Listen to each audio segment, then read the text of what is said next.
ओ, hello दोस्तों। कैसे हो आप सब? चलिए आज शुरू करते हैं अध्याय 3 सिक्स क्लास की एनसीईआरटी इतिहास का। इसका नाम है भोजन संग्रह से उत्पादन तक। पहले संग्रह करते थे, उसके बाद उत्पादन करने लगे। तो यहाँ संग्रह से उत्पादन कैसे पहुँचे, इसकी कहानी हम देखेंगे। नई नुओं का भोजन, इसके भोजन की बात करते हैं। आज नई नुओं अपना पसंदीदा खाना खा रही थी, और इनका पसंदीदा खाना क्या था? चावल। और ये क्या लिखा है? स्क्वॉश, कद्दू, स्क्वॉश। किसी को कुछ पता हो तो स्क्वॉश के बारे में बताना। बीन्स और गोश्त। स्क्वॉश, कद्दू और बीन्स उनकी नानी ने अपने घर के पिछवाड़े के छोटे से बगीचे में ही उगाया था। मैं जब ऑफलाइन पढ़ाता हूँ, बच्चों को ट्यूशन पढ़ाता हूँ, तो मैंने ये पढ़ाया था बच्चों को पिछवाड़े, घर के पिछवाड़े। पता नहीं इस नाम को सुन करके हर हर कोई हंसने लग गया था। घर के पिछवाड़े। खाते खाते नैनुओं को पिछले दिनों अपनी स्कूल की तरफ से की गई यात्रा के दौरान मध्य प्रदेश में खाए खाने की याद आ गई। यानी उन्होंने कोई यात्रा करी होगी इन्होंने, और मध्य प्रदेश में वो गई होंगी, तो वहाँ पर जो इन्होंने खाना खाया उसको उन्हें याद आ गया। वह कितना मसालेदार था। पर वह ऐसा क्यों था मसालेदार, जैसे कि आजकल के खाने बनते हैं? आइए देखते हैं विभिन्न प्रकार के भोजन। आज हमें अपने भोजन का अधिकांश हिस्सा उगाई गई फसलों और पाले गए पशुओं से मिलता है। ज़्यादातर यहीं से तो मिलता है, जो हम उगाते हैं फसलों को। भिन्न भिन्न फसलों को उगाने के लिए भिन्न भिन्न जलवायु की आवश्यकता पड़ती है। ये जो जलवायु है, आप देखोगे हर जगह हर फसल नहीं उग सकती, उसके लिए कुछ जलवायु परिस्थितियाँ होती हैं, फैक्टर्स होते हैं, वो ज़रूरी होते हैं। और जब आप भूगोल पढ़ोगे तो अब आपको ये समझ में आएगा कि कौन कौन सी जलवायु होती हैं। वैसे तो आप किसी अपने घर में भी पूछ सकते हो कि अब जो सब्जियां हैं, जैसे कि कभी तोरई आ जाती हैं बहुत। मुझे तोरई अच्छी नहीं लगती वैसे। तो जब भी तोरई का आता है, कभी भी तोरई बन जाती हैं। मैं तो बोलता हूँ तोरैया बना लिया आपने मम्मी। फिर वो भी कहती है मार्केट में कुछ और है ही नहीं। अब यही है कि जलवायु उस समय जब मौसम ऐसा होता है उसको उगाने लायक। जैसे धान की खेती के लिए गेहूं या जौ की तुलना में ज़्यादा पानी की ज़रूरत पड़ती है। अब ये ध्यान रखना, धान की खेती के लिए गेहूं या जौ की तुलना में ज़्यादा पानी की ज़रूरत पड़ती है। धान क्या होता है? चावल। चावल की खेती, पैडी। इसलिए हम देखते हैं कि किसान विशेष फसल विशेष क्षेत्रों में ही उगाते हैं। किसान जी क्या करते हैं? विशेष फसल को विशेष क्षेत्रों में ही उगाते हैं। यही नहीं, पशुओं को भी अपने अनुकूल वातावरण की आवश्यकता होती है। सभी को होती है, पशुओं को भी और फसलों को भी। उदाहरण के तौर पर हम देख सकते हैं कि सूखी और पहाड़ी जलवायु में मवेशियों की तुलना में भेड़ और बकरी अधिक सहजतापूर्वक जीवित रह सकते हैं। पर जैसा कि तुमने अध्याय 2 में पढ़ा है, स्त्री पुरुषों ने अपने भोजन का उत्पादन हमेशा नहीं किया।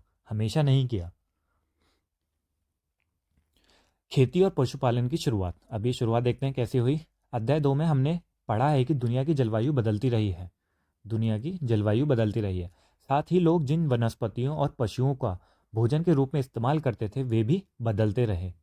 हो सकता है बदलते रहे होंगे। जब वनस्पतियां बदल रही हैं, तो जिन वनस्पतियों पशुओं का भोजन के रूप में इस्तेमाल करते थे वे भी बदलते रहें। वनस्पतियां मतलब खाने वाली वेजिटेबल्स। लोगों का ध्यान कुछ बातों की ओर गया, जैसे खाने योग्य वनस्पतियां कहाँ कहाँ मिल सकती हैं। यही है, कुछ बातों पर गया, यानी उनका दिमाग वहाँ चला। यही है विकास। मिल सकती हैं। बीज कैसे अपनी डंठल से टूट कर गिरते हैं, गिरे बीजों का अंकुरण और उनसे पौधों का निकलना आदि, ये सारी चीज़ें उन्होंने देखी और ऑब्जर्व करी। इसी तरह उन्होंने पौधों की देखभाल करनी शुरू कर दी होगी। पौधों की देखभाल, इसीलिए जो वो काम का बंटवारा हमने पिछले चैप्टर में पढ़ा कि सारे काम कौन करते थे, ये पौधों की देखभाल वाला काम। जैसे कि अगर कोई प्रेग्नेंट वूमेन है, या फिर घर में बच्चे हैं, या कुछ कोई भी हो, कोई कैसा भी काम, या तो घर में आदमी की तबीयत ठीक नहीं है, वो घर में बैठा हो, तो पहले ज़माने में तो वो कहते थे भाई, आप ऐसा कहते होंगे शायद कि आप यहीं रहो, थोड़ा फसलों की देखभाल करो, मैं जब तक बाहर का कुछ करके आते हूँ। तो इसी तरीके से ना काम बट गए कि हम ये काम अच्छा है तुम वो करो, हम ये करेंगे, इस तरीके से। और ये कोई रूल नहीं है कि यही काम यही करेंगे, ऐसा कुछ नहीं है। जैसा कि आजकल बना रखा है, इसके लिए बहुत टॉपिक चलता है वुमेन के ऊपर, फेमिनिज्म के ऊपर, कि ये कैसे कैसे पब्लिक वर्क हैं, घर के वर्क हैं, बहुत कुछ है। जब हम समाज शास्त्र पढ़ेंगे तब देखेंगे उन सारी चीज़ों को। चिड़ियों और जानवरों से पौधों की सुरक्षा की होगी, चिड़ियों से और जानवरों से, ताकि वह ठीक से बढ़ सकें, उनके बीज पक सकें। इस प्रकार धीरे धीरे वे कृषक बन गए होंगे। क्या बन गए? किसान बन गए वो धीरे धीरे। इसी तरह लोगों ने अपने घरों के आसपास चारा रखकर जानवरों को आकर्षित कर उन्हें पालतू बनाया होगा। यानी वहाँ चारा, उन्होंने जानवरों को देखा वो क्या खाना खाते हैं, अब जानवरों को आप जो खाना वो खाते हैं उन्हें वहीं ला के दे दो, तो वो आपके पास ही रहेंगे। और इसी तरीके से जब वो आपके साथ रहते हैं और कोई नुकसान नहीं पहुंचाते, उसी को बोलते हैं पालतू। सबसे पहले जिस जंगली जानवर को पालतू बनाया गया, जंगली जानवरों को पालतू बनाया गया, वह कुत्ते का जंगली पूर्वज था। कुत्ते का जंगली पूर्वज था। यानी कहते हैं ना कि सबसे पहले कौन सा पालतू जानवर होगा, तो वो कुत्ता ही था। धीरे धीरे लोग भेड़, बकरी, गाय और सूअर जैसे जानवरों को अपने घरों के नज़दीक आने को उत्साहित करने लगे। ऐसे जानवर झुंड में रहते थे और ज़्यादातर घास खाते थे। अक्सर लोग अन्य जंगली जानवरों के आक्रमण से इनकी सुरक्षा क्या करते थे? अक्सर लोग क्या करते थे? अन्य जंगली जानवरों के आक्रमण से इनकी सुरक्षा क्या करते थे? जैसे कि ये सारे क्या है, वो हैं जो भी गाय हरी पत्तियाँ या फिर घास वगैरह खाते हैं। तो इनको खाने के लिए कोई मांसाहारी जानवर आएंगे तो उनसे भी इनकी सुरक्षा करनी पड़ती थी। और इस तरह धीरे धीरे वे पशुपालक बन गए होंगे। तो यहाँ पर दो चीज़ें बताई हैं, एक पशुपालक, पशुपालक वो होते हैं जो पशुओं को पालते हैं, और एक कृषक, कृषक वो होते हैं जो फसलें उगाते हैं। तो दोनों की चीज़ कैसे बने लोग बाग, अब ये यहाँ पता चल गया। नेक्स्ट देखते हैं, क्या तुम बता सकती हो कि सबसे पहले कुत्तों को ही पालतू क्यों बनाया गया होगा? अगर किसी को पता है तो बताना, सबसे पहले कुत्ते ही क्यों पालतू बने। अब देखते हैं बसने की प्रक्रिया। लोगों द्वारा पौधे उगाने और जानवरों की देखभाल करने को बसने की प्रक्रिया का नाम दिया गया है। बसने की प्रक्रिया किस चीज़ का नाम है? पौधे उगाने और जानवरों की देखभाल करने की जो प्रक्रिया है उसे ही बोला गया है बसने की प्रक्रिया। अपनाए गए ये पौधे तथा जानवर अक्सर जंगली पौधों तथा जानवरों से भिन्न होते हैं। अपनाए गए ये पौधे यानी जो पौधों को हमने अब उगाना शुरू कर दिया है, और जो जानवरों को हमने पालना शुरू कर दिया है, वो जंगली पौधों और जानवरों से भिन्न होते हैं। इसकी वजह यह है कि बसने की प्रक्रिया की दिशा में अपनाए गए पौधों या जानवरों को, जो जानवरों का लोग चयन करते हैं। उदाहरण के तौर पर लोग उन्हीं पौधों और जानवरों का चयन करते हैं जिनके बीमार होने की संभावना कम हो। यही नहीं, लोग उन्हीं पौधों को चुनते हैं जिनसे बड़े दाने वाले अनाज पैदा होते हैं, साथ ही जिनकी मजबूत डंठलें अनाज के पके दानों के भार को संभाल सकें। ये सारी चीज़ वो बताई जा रही है, जैसे कि हमें पता है आजकल जो हम जो भी खाते हैं वो कैसे आया, वही ये सारी चीज़ें हैं कि लोग क्या सोचते थे, यही हम क्यों खाते हैं, तो यहीं पर है, हमने इनको यही क्यों पालना शुरू करा। ये सारी चीज़ों के जवाब यहीं मिल रहे हैं। ऐसे पौधों के बीजों को संभाल कर रखा जाता है ताकि फिर से उगाने के लिए उनके गुण सुरक्षित रह सकें। आज भी रखा जाता है, लेकिन अब तो अलग अलग तरह के बीज भी आ गए हैं। उन्हीं जानवरों को आगे प्रजनन के लिए चुना जाता है जो आमतौर पर अहिंसक होते हैं। अहिंसक, अगर वो हिंसक होंगे तो जिन्हें वो पाल रहे हैं उन्हीं को खा जाएंगे। इसीलिए हम देखते हैं कि पाले गए जानवर तथा कृषि के लिए अपनाए गए पौधे जंगली जानवरों और पौधों से धीरे धीरे भिन्न होते गए। ये वही चीज़ है आज को जो हम बोलते हैं जंगली। वैसे तो ये सभी जंगली थे, लेकिन इस मामले में जंगली वो हैं जिन्हें हम यूज़ नहीं करते। मिसाल के तौर पर जंगली जानवरों की तुलना में पालतू जानवरों के दांत और सींग छोटे होते हैं। ठीक है, तो विकास है। अगर आपने जी जब से ही पालना शुरू करा है तो वो भी तो धीरे धीरे विकास होगा। इन दांतों को देखो, इनमें से कौन सा जंगली सुअर का है और कौन सा पालतू सुअर का। ये चरी बिलर हो रखी है। बसने की प्रक्रिया पूरी दुनिया में धीरे धीरे चलती रही। यह करीब 12,000 साल पहले शुरू हुई।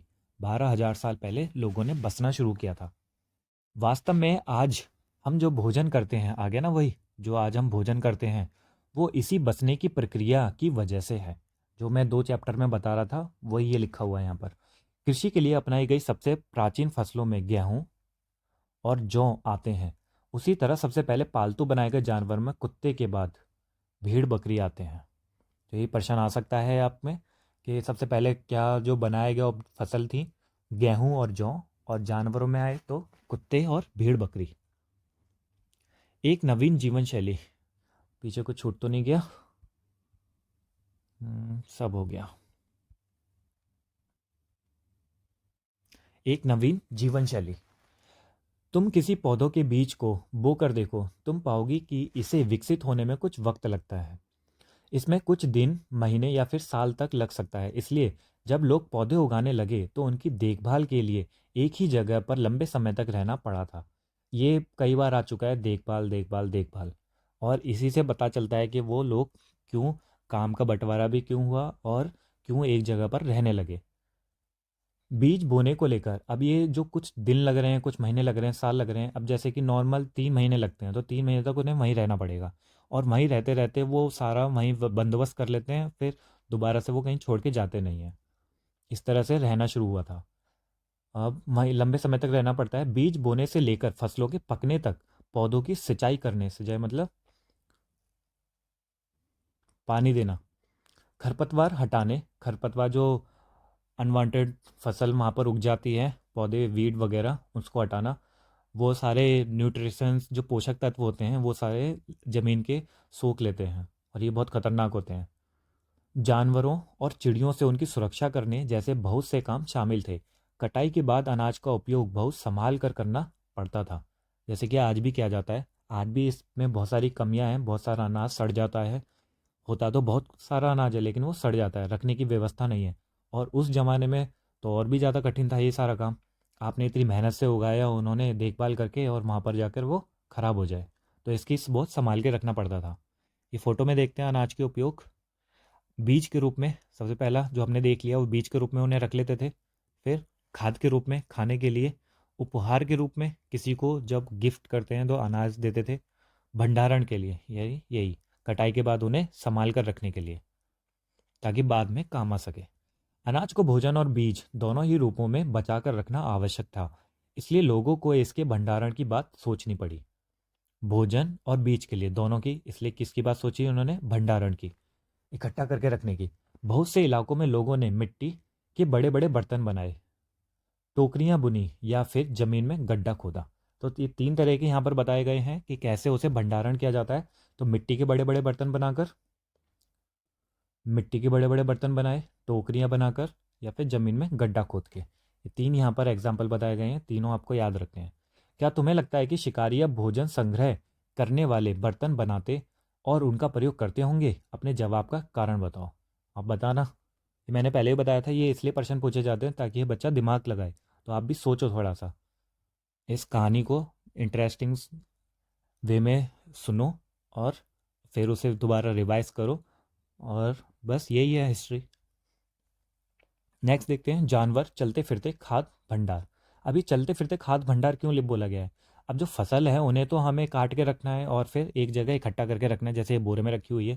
लेकिन जो जानवर हैं उन्हें कभी भी जरूरत पड़ने पे खाया जा सकता है, और इसलिए, और वो चलते फिरते जहाँ भी इंसान जाएगा वो उनके पीछे चलेंगे। अगर किसी को खाने की जरूरत पड़ेगी, जहाँ पर आपको वेजिटेबल्स नहीं मिल रहे हैं और कहीं पर भी फल वगैरह नहीं मिल रहे, कोई फसल नहीं मिल रही है, तो ये तब काम आएंगे। जानवर बच्चे देते हैं जिनसे उनकी संख्या बढ़ती है। अगर जानवरों की देखभाल की जाए तो उनकी संख्या तो बढ़ती ही है, साथ ही उनसे दूध भी प्राप्त हो सकता है। भोजन का एक अच्छा स्रोत है। ये जो दूध है वो भोजन का अच्छा स्रोत है। अभी मांस का भी आएगा। यही नहीं, जानवरों से मांस भी मिलता है। दूसरे शब्दों में पशुपालन भोजन के भंडारण का एक तरीका है। जो पशुपालन होता है वो भोजन का भंडारण ही करते हैं। भोजन के अतिरिक्त जानवरों से और क्या क्या मिल सकता है? बहुत सारी चीज़ें मिल सकती हैं, आप बताना। आज जानवरों का उपयोग किस लिए होता है ये भी बताना। जानवरों का उपयोग, ये सब वही प्रश्न है जो हम देखते रहते हैं। जब हम स्कूल जाते हैं तब हमें बहुत सारे जानवर दिखते हैं, पालते हुए लोग दिखते हैं, बहुत सारी चीज़ें दिखते हैं, और वही है इसका आंसर। उसी को हमें जो देखा है हमने उसी को बस पेपर पे लिखना है। आओ आरंभिक कृषकों और पशुपालकों के बारे में पता करें। आरंभिक कृषकों और पशुपालकों, ये हमने देख लिया वो कैसे बने, कैसे कृषक बने, कैसे पशुपालक बने। अब इनके जीवन के बारे में देखते हैं। मानचित्र 2 पर देखते हैं। पहले देखा था हमने। क्या तुम्हें नीले वर्ग दिख रहे हैं? नीले वर्ग, इनमें से प्रत्येक बिंदु उस जगह को दर्शाता है जहां पुरातत्वविदों को शुरुआती कृषकों और पशुपालकों के होने के साक्ष्य मिले हैं। चलिए देखते हैं ये पृष्ठ नंबर 14।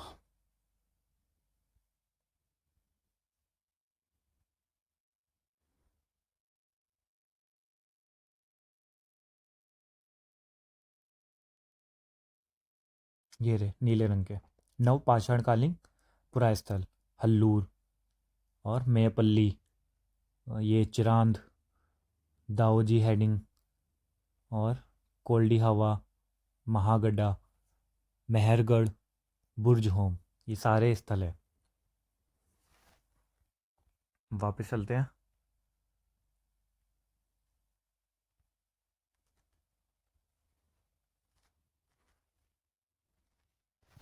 ये पूरे उपमहाद्वीप में पाए गए हैं।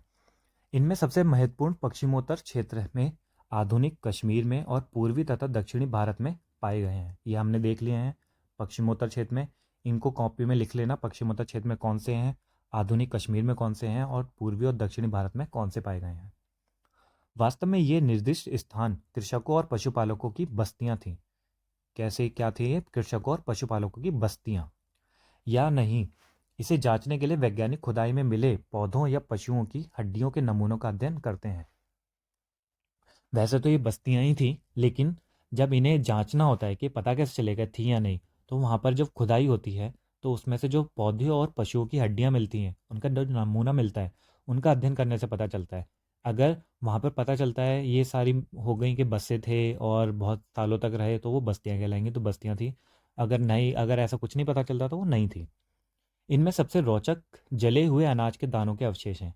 ये हमेशा दिखेंगे आपको जब भी आप देखोगे जले हुए, ये बहुत महत्वपूर्ण स्रोत होते हैं जले हुए दाने, क्योंकि ये खराब नहीं होते और डिग्रेडेबल भी नहीं होते। एक बार अगर ये बच जाएं तो बचे रह जाते हैं। लेकिन जैसे दूसरे जो अनाज होते हैं, जिन्हें पकाएंगे नहीं, जो जले हुए नहीं होंगे, वो ख़त्म हो जाएंगे। ऐसा लगता है कि ये गलती से या फिर जानबूझकर जलाए गए होंगे, या तो गलती से जले या फिर जानबूझकर जलाए गए। वैज्ञानिक इन अनाज के दानों की पहचान कर सकते हैं।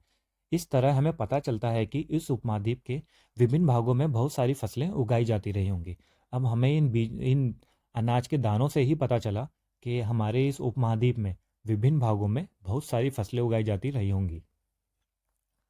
वैज्ञानिक विभिन्न जानवरों की हड्डियों को भी पहचान कर सकते हैं। भाई वैज्ञानिक है, कुछ भी कर सकते हैं वो। पहचान, नीचे की तालिका में से तुम यह जान सकती हो कि कहाँ कहाँ अनाजों और पालतू जानवरों की हड्डियों के अवशेष मिले हैं। अनाजों और पालतू जानवरों की हड्डियों के अवशेष मिले हैं, देखते हैं। अनाज और हड्डियाँ। अनाज में है गेहूँ, जौ, भेड़, बकरी, मवेशी। ये सब मिले हैं मेहरगढ़, जो आधुनिक पाकिस्तान में है। हमने देख लिया था मैप पर। चावल, जानवरों की हड्डियों के टुकड़े, ये कोल्डी हवा में मिले हैं, आधुनिक उत्तर प्रदेश में, ये भी देख लिया है हमने। ये सारी बस्तियां हैं। चावल, मवेशी, मिट्टी पर खुरों के निशान। जो मवेशी के पता कैसे चला है कि मिट्टी में जो खुर के निशान थे, जब पानी वगैरह बारिश हुई होगी और वहाँ से जानवर जाते होंगे, फिर वो सूख गया होगा, फिर वो जम गई होगी, तो इस तरीके से वो खोदाई में वो जान निशान मिले। और ये कहाँ से मिलते हैं? महागढ़ा से मिलते हैं, आधुनिक उत्तर प्रदेश में। गेहूँ और दलहन, गुफकराल, आधुनिक कश्मीर में। गेहूँ, दलहन, कुत्ते, मवेशी, भैंस, भेड़, बकरी, ये बुर्ज होम से मिलती हैं। ये ज़रूरी नहीं है आपको ये सारा याद करना पड़े, लेकिन ये नाम है, ये नाम याद करने हैं। मेहरगढ़, कोल्डी हवा उत्तर प्रदेश में है, महागड्डा और गुफकराल, बुर्ज होम, चिरांद, हल्लूर, पेयमपल्ली। ये एक बार में नहीं याद करने, ये बार बार इन्हें पढ़ो या फिर कहीं लिख लो और बार बार याद करो। अपने दोस्तों के नाम रख दो, उसको बोलो बुर्ज होम क्या कर रहा है, और एक का नाम रख दो चिरांद, एक का नाम रख दो हल्लूर, एक का नाम रख दो पेयमपल्ली। अपने आप नाम याद हो जाएंगे। कोई व्हाट्सएप ग्रुप बना रखा है तो वहाँ पर सबके नाम एडिट करो, बस ये हो गए याद। जिन जगहों पर अनाज या हड्डियों के अवशेष मिले हैं, ये उनमें से सिर्फ कुछ ही हैं। अब ये सारे नहीं हैं, कहीं आप सोचो बस यही है, बहुत बस थोड़े से ही हैं ये। स्थायी जीवन की ओर, अब यहाँ से स्थायी जीवन शुरू होता है। पुरातत्वविदों को कुछ पुरास्थलों पर झोपड़ियों और घरों के निशान मिले हैं। झोपड़ियाँ और घर, इसके निशान मिले हैं। जैसा कि बुर्जहोम, वर्तमान कश्मीर के लोग गड्ढे के नीचे घर बनाते थे, जिन्हें गर्तवास कहा जाता है। तो ये बुर्जहोम ध्यान रख लेना, इससे प्रश्न आता है कि कहाँ पर सबसे पहले गड्ढे के नीचे घर बने हुए मिले हैं, यानी गर्तवास मिले हैं, तो बुर्जहोम है। इनमें उतरने के लिए सीढ़ियाँ होती थीं, इससे उन्हें ठंड के मौसम में सुरक्षा मिलती होगी। यानी वो जो गड्ढों में रहते थे, वो ठंड के मौसम में रहते थे। आपने देखा होगा कि कहीं कुत्ते वगैरह भी होते हैं, वो भी जब बहुत गर्मी पड़ती है तो गड्ढा खोद देते हैं और उसके अंदर बैठते हैं आराम से, तो वो गर्मी से बचाते हैं उन्हें। तो और वैसा भी यही करते थे। मौसम यही मौसम से ठंड के मौसम से सुरक्षा मिलती होगी। पुरातत्वविदों को झोपड़ियों के अंदर और बाहर दोनों ही स्थानों पर आग जलाने की जगहें मिली हैं। यानी यहाँ पर दोनों ही जगह पर आग जलाई जाती थी, और इसका मतलब है वो खाना पकाते होंगे। ऐसा लगता है कि लोग मौसम के अनुसार घर के अंदर या बाहर खाना पकाते होंगे। जैसे कि लोग आज भी गाँव में चले जाओ, आपको चूल्हे दिख जाएंगे घरों के बाहर। और फिर घरों, कभी बारिश होती तो घरों के अंदर हो जाएंगे, ज़्यादा ठंड पड़ रही तो घरों के अंदर, जहाँ कोई शेड वगैरह हो वहाँ लगा लेंगे। तो वैसा ही आज पहले भी होता था जैसा आज होता है। एक गर्तवास का चित्र बनाओ, चित्र बना के भेजना मुझे। बहुत सारी जगहों से पत्थर के औजार भी मिले हैं। पत्थर के औजार, इनमें से कई ऐसे हैं जो पुरापाषाण युगीन उपकरणों से भिन्न हैं। यानी कुछ ही हैं बस जो ऐसे हैं, क्योंकि विकास हो रहा है, हमें पता चलता जा रहा है कि कैसे कैसे पत्थर बनाने हैं, उपकरण बनाने हैं। तो इस तरीके से वो कुछ उपकरण अलग भी बने हैं, इसलिए इन्हें नवपाषाण युग का माना गया है। इसका माना गया है नवपाषाण युग का। इनमें वे औजार भी हैं जिनकी धार को और अधिक पैना करने के लिए उन पर पॉलिश चढ़ाई जाती थी। अगर उनकी धार को बढ़ाना है तो उसमें पॉलिश कर देते थे वो। ओखली और मूसल का प्रयोग, ओखली और मूसल अनाज और वनस्पतियों से प्राप्त अन्य चीज़ों को पीसने के लिए किया जाता था। आज हजारों साल बाद भी ओखली और मूसल का प्रयोग अनाज पीसने के लिए किया जाता है। ये आप ओखली वगैरह का यूज़ आप देख लोगे, जिसमें एक हाथ से कूटते रहते हैं दवाई बनाने वाले आयुर्वेदिक वाले, और मूसल जिसपे मसाला रखा है ऐसे पीसते रहते हैं, पत्थर का होता है। आप घर में पूछना अपने, उन्हें पता होगा इसके बारे में। उसी तरह प्राचीन प्रस्तर युगीन औजारों का निर्माण और प्रयोग लगातार होता रहा। कुछ औजार हड्डियों से भी बनाए जाते थे। हड्डियों से औजार जो बनाए जाते थे वो बहुत मजबूत होते थे और हल्के भी होते थे। पत्थर जो भारी होते थे वो हल्के होते थे। ये चित्र देखते हैं नवपाषाण युग के कुछ उपकरण। ये नवपाषाण युग ये वाला है जो हमने देखा, नवपाषाण युग। इनकी तुलना पृष्ठ 13 पर दिखाए गए उपकरणों से करो, तुम्हें इनमें क्या क्या समानताएं और भेद दिखाई देते हैं। आगे देखते हैं। नवपाषाण युग के पुरास्थलों से कई प्रकार की मिट्टी के बर्तन मिले हैं। मिट्टी के बर्तन, कभी कभी इन पर अलंकरण भी किया जाता था। बर्तनों का उपयोग, यानी उस पर कुछ ड्राइंग वगैरह बना दी जाती थी। बर्तनों का उपयोग किस लिए ये उपयोग होते थे? चीज़ों को रखने के लिए किया जाता था, जैसे कि आज भी होता है। धीरे धीरे लोग बर्तनों का प्रयोग खाना बनाने के लिए भी करने लगे। खाना बनाने के लिए भी करने लगे, जैसे आजकल होता है। चावल, गेहूँ, दलहन जैसे अनाज अब आहार का महत्वपूर्ण हिस्सा बन गए थे। महत्वपूर्ण हिस्सा मतलब ज़्यादातर भोजन इन्हीं से खाया जाता था, और आज भी ये ऐसा ही होता है। इसके साथ साथ अब लोग कपड़े भी बुनने लगे थे। कपड़े कहाँ से बुनेंगे ये लोग? भेड़ बकरी पालते थे, भेड़, उनसे ऊन मिलता था, तो पता लगा लिया इन्होंने कि इससे होता है। इसके लिए कपास जैसे आवश्यक पौधे उगाए जा सकते थे। अब इन्हें कपास के बारे में भी जानकारी थी, कपास से मिलेगा। क्या ये परिवर्तन हर जगह एक साथ ही आ गए होंगे? ऐसी बात नहीं है। एक तरफ जहाँ कई जगहों पर स्त्री पुरुष शिकार और भोजन संग्रह करने का काम करते रहे थे, वहीं अन्य लोगों ने हजारों सालों के दरमियान धीरे धीरे खेती और पशुपालन को अपना लिया। यानी इसमें बता रहा है कि हर किसी के लिए एक जैसा नहीं था। कुछ अपना काम कर रहे हैं, कुछ अपनी दिशा में ही जा रहे हैं। जैसे स्त्री पुरुष जो शिकार कर रहे हैं, भोजन संग्रह कर रहे हैं, और कुछ जिसने सीख लिया रहना, वो अपना उसी में आगे बढ़ गए। बहुत जगह लोग मौसम के मुताबिक बदल बदल कर अपनी जीविका चलाया करते थे। तो अलग अलग तरह के हैं, जैसे आज होता है।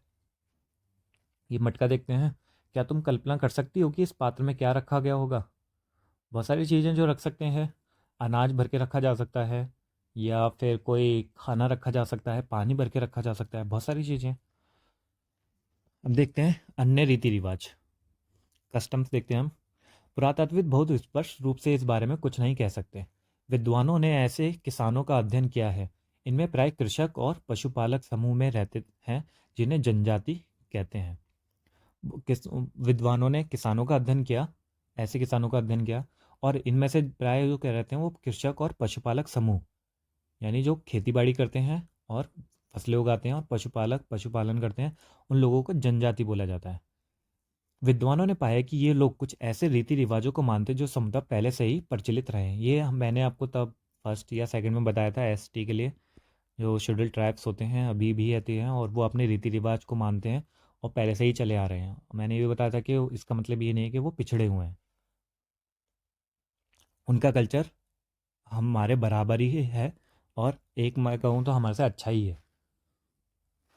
जनजाति, अब देखते हैं जनजाति कौन है। यही प्राय जनजाति के लोग छोटी छोटी बस्तियों में रहते हैं। ज़्यादातर परिवार एक दूसरे से संबंधित होते हैं और इस तरह के परिवारों के समूह मिलकर जनजाति का निर्माण करते हैं। परिवार एक दूसरे से संबंधित रहते हैं, बड़े परिवार। ये इसलिए पढ़ाया जा रहा है, तो आप अपने जगह पर जहाँ भी आप रहते हो वहाँ पर देखना, और इनका जो सब ये जैसे रहते हैं उसके बारे में तुलना करना। जनजाति के सदस्य शिकार, भोजन संग्रह, खेती, पशुपालन और मछली पकड़ने जैसे पेशे अपनाते हैं। अक्सर महिलाएं खेती का सारा काम करती हैं। इनमें जमीन तैयार कर बीज बोने, पौधों की देखभाल करने से लेकर फसल काटने तक का काम शामिल है। पहले महिलाएं ये सारा काम करती थीं, फिर धीरे धीरे ये आदमी करने लगे, और अब ऐसा स्थिति आ गई है कि फिर से अभी वर्तमान में फिर से महिलाओं के लिए ज़्यादा काम हो गया है इसमें। इसलिए जब हम इको पढ़ते हैं, जब पढ़ेंगे अर्थशास्त्र, उसके बारे में पता चलेगा। क्योंकि लोग बाग जो आदमी लोग होते हैं वो काम की तलाश में शहरों में आ जाते हैं, और जो गाँव में जो खेत होते हैं उनकी देखभाल सारा महिलाओं पे आ जाता है उसका जिम्मा। लेकिन जो वो आदमी जब फसल कटाई होती है तब वापस आ जाते हैं। इनमें ज़मीन तैयार कर भोजन, बीज बोने, पौधों की देखभाल करने और फसल काटने तक का काम शामिल है। बच्चे पौधों की देखभाल करते हैं और चिड़ियों और जानवरों को दूर भगाते हैं ताकि वे पौधों और फसलों को नुकसान ना पहुंचाएं। महिलाएं फसल दाव कर अनाज कूटती पीसती हैं। पुरुष आमतौर पर पशुओं के बड़े बड़े झुंडों को चराते हैं। जैसे पहले पुरुष पशुओं के झुंडों को चराते थे, आजकल पुरुष अपने जॉब की तलाश में शहरों में चले जाते हैं। जबकि छोटे बच्चे झुंडों को, वो बड़े बड़े झुंडों को, और ये छोटे छोटे बच्चे छोटे झुंडों को चलाते हैं। यहाँ जानवरों की सफाई और दूध निकालने का काम स्त्री पुरुष दोनों मिलकर करते हैं। उसी तरह दोनों मिलकर बर्तन बनाने, टोकरियाँ बुनने, औजार, झोपड़ियाँ बनाने का काम भी साथ साथ करते हैं। गाना, नाच, घरों की सजावट भी उनकी ज़िंदगी का एक अहम हिस्सा है। तो आप देखोगे कि जो हमारा अभी गाँवों का, वो जनजाति लोग नहीं रहते गाँव में, मतलब अगर नॉर्मल गांव में जैसे कि आपके में, तो वहाँ पर भी सारे ऐसे ही बहुत सारे काम करते हैं। तो ज़्यादा डिफरेंस नहीं है, इससे ये नहीं पता चलता कि वो थोड़े से कम है। कुछ व्यक्तियों को नेता मान लिया जाता है।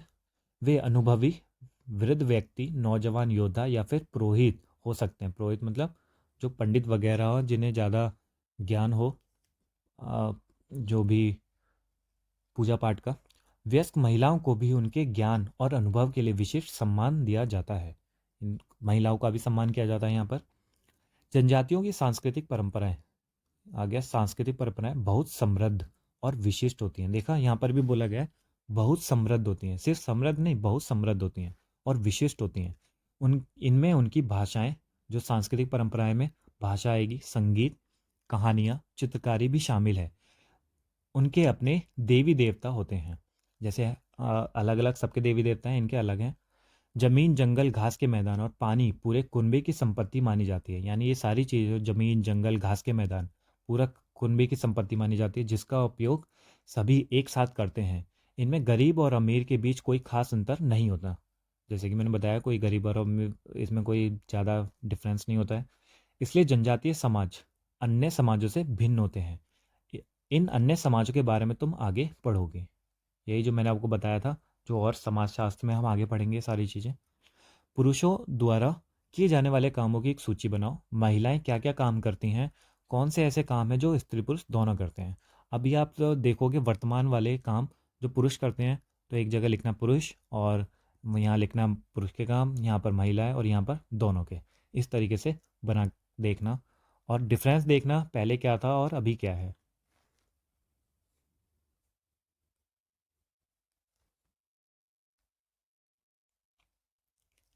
चलिए आगे बढ़ते हैं।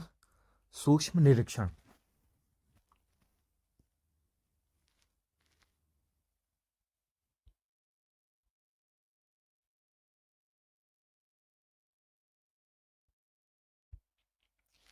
थोड़ा सा रह गया बस।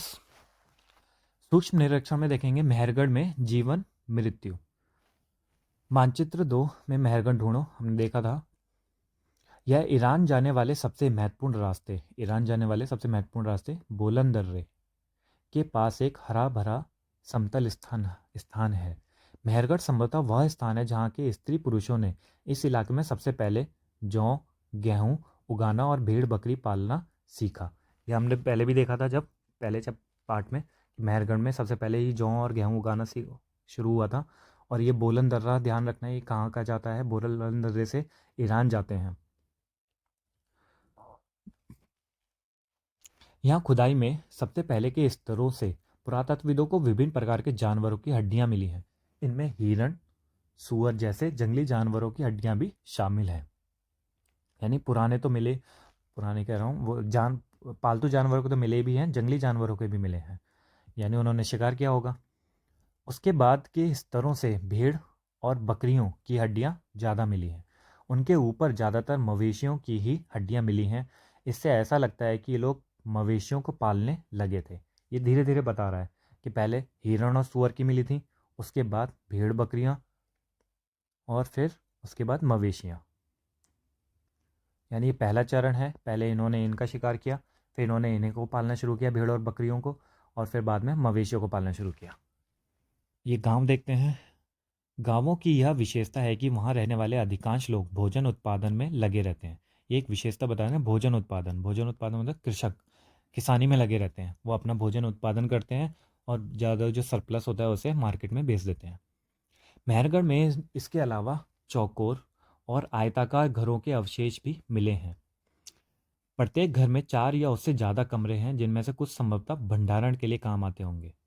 संभवतः कह रहे हैं क्योंकि अब इतना बड़ा घर है तो, और अनाज भी उग जाते थे, तो भंडारण करना सही रहेगा, इसलिए वो कुछ कमरे भंडारण के मिले हैं। वहाँ पर अनाज भी, दाने भी बिखरे हुए पड़े मिले हैं। चलिए आगे देखते हैं पहले और बाद के स्तर। ये वही है जो अभी स्तर हमने देखे हैं, यही हिरण, सुअर, भेड़ बकरी, मवेशियाँ।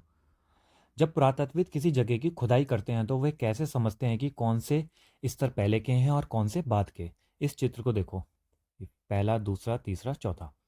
मान लो लोगों ने सबसे पहले समतल भूमि यानी स्तर 4 पर रहना शुरू किया, यहीं पे तो रहेंगे सबसे पहले। ये धीरे धीरे धीरे धीरे बड़े हो गए, और ये कैसे बड़े हुए देखते हैं। आमतौर पर लोग जहाँ रहते हैं, घर टूटने पर दोबारा वहीं घर बना लेते हैं। जैसे आप देखोगे पहले पहले रोड के साथ साथ जो घर बने हुए थे 10 साल पहले या 20 साल पहले, अब रोड के ऊंचा होने से, दोबारा दोबारा बनने से वो घर नीचे हो गए हैं। तो यही स्तर की तरह काम करते हैं। जब कभी रोड टूटता है तो उसके रोड के ऊपर रोड, रोड के ऊपर रोड, ऐसी रोड के भी स्तर बन जाते हैं। टूटे फूटे सामान और कूड़ा करकट भी घरों के आसपास जमा होते रहते हैं। इन कारणों से बस्ती की जमीन धीरे धीरे ऊंची होती रहती है और फिर सैकड़ों सालों के बाद वहाँ एक टीला बन जाता है। सैकड़ों साल लग जाते हैं। इसलिए जब टीले की खुदाई की जाती है तो उसका सबसे निचला स्तर, जैसे कि जो चौथा वाला है, सबसे पुराना होता है। यानी यहाँ पर सबसे पुराना चौथा वाला है, और उसके बाद के स्तर बाद के युगों के होते हैं। यही ऊपरी और निचली तहें आमतौर पर स्तरों के रूप में जानी जाती हैं। स्तर 2 और स्तर 3 को देखो, कौन सा ज़्यादा पुराना है, बताना, कमेंट करना। चलिए आगे देखते हैं। मृत्यु के बाद सामान्यतः मृतक के सगे संबंधी उसके प्रति सम्मान जताते हैं। ठीक है, सम्मान जता रहे हैं। लोगों की आस्था है कि मृत्यु के बाद भी जीवन होता है, इसलिए कब्रों में मृतकों के साथ कुछ सामान भी रखे जाते हैं। मेहरगढ़ में ऐसी कई कब्रें मिली हैं। एक कब्र में एक मृतक के साथ एक बकरी को भी दफनाया गया था। अब ये नहीं पता उसे जिंदा दफना दिया या फिर मार के दफनाया गया। वैसे ये तो बहुत गलत था, बकरी को भी दफना दिया। लेकिन वही, उस समय जितना दिमाग उतना काम, आस्था थी लोगों की। ये था कि भाई पहले भी, वो बाद भी जीवन है, शरीर तो मिट गया है लेकिन कुछ होगा शायद। और इन्हें भी ये पता है, ऐसा सोचते थे कि परलोक में मृतक के खाने के लिए रखा गया होगा। यानी उनसे लगा होगा कि भाई उसे भूख भी तो लगेगी। आप खुद ही सोचो कैसा दिमाग लगाया इन लोगों ने। ये देखते हैं मेहरगढ़ की कब्र का चित्र। क्या तुम बकरी के कंकाल को पहचान सकते हो? अब देखते हैं मेहरगढ़ के घर का चित्र। मेहरगढ़ के घर शायद ऐसे दिखते हों। तुम जिस घर में रहते हो उसके साथ इस घर की क्या समानता है? देखना, ये एक कमरा, दूसरा, तीसरा, चौथा। यहाँ पर कुछ ढेर सा लगा हुआ है, या अनाज शायद लग रहा है। अब नेक्स्ट देखते हैं दाऊजली हेडिंग। इस पे एक क्वेश्चन आया था, अभी पिछले साल बच्चों ने पेपर दिया था तब। दाऊजली हेडिंग देखते हैं। यह पुरास्थल चीन और म्यांमार की सीमा जाने वाले रास्ते में ब्रह्मपुत्र की घाटी की एक पहाड़ी पर है। ब्रह्मपुत्र की घाटी, जैसे नर्मदा घाटी, हड़प और सब सिंधु घाटी, ऐसी ब्रह्मपुत्र की घाटी। यहाँ खरल और मूसल जैसे पत्थरों के उपकरण मिले हैं। यहाँ पर भी पत्थरों के उपकरण मिले हैं। इससे पता चलता है कि यहाँ लोग भोजन के लिए अनाज उगाते थे। ठीक है। साथ ही यहाँ से जेडाइट पत्थर भी मिला है। ये ध्यान रख लेना कौन सा पत्थर मिला है। जेडाइट पत्थर भी मिला है।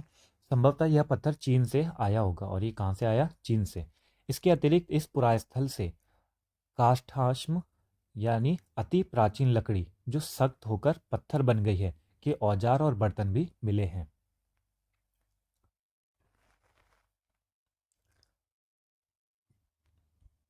खत्म हो गया। चलो देखते हैं अन्यत्र।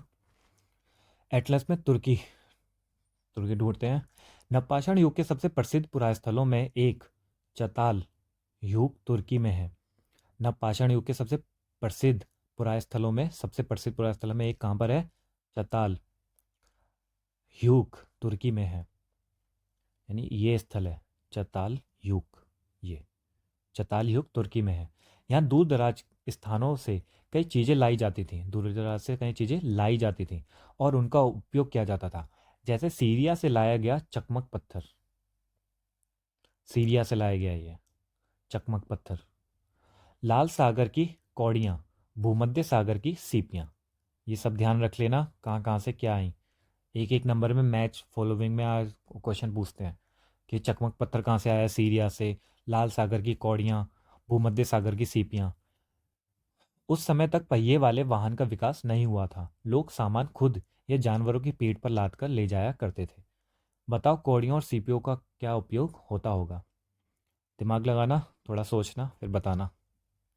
चलिए कल्पना करते हैं। पहले वाली कल्पना तो बड़ी अच्छी थी, ये वाली देखते हैं क्या है।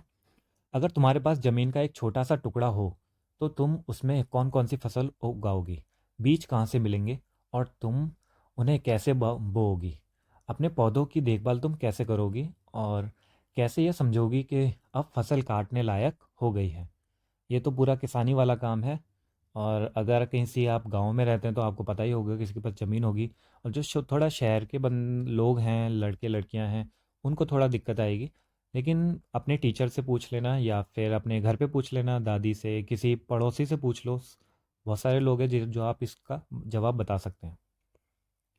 उपयोगी शब्द हैं कुछ यहाँ पर। और हमारा ये ख़त्म हो गया। तिथियाँ देख लेते हैं।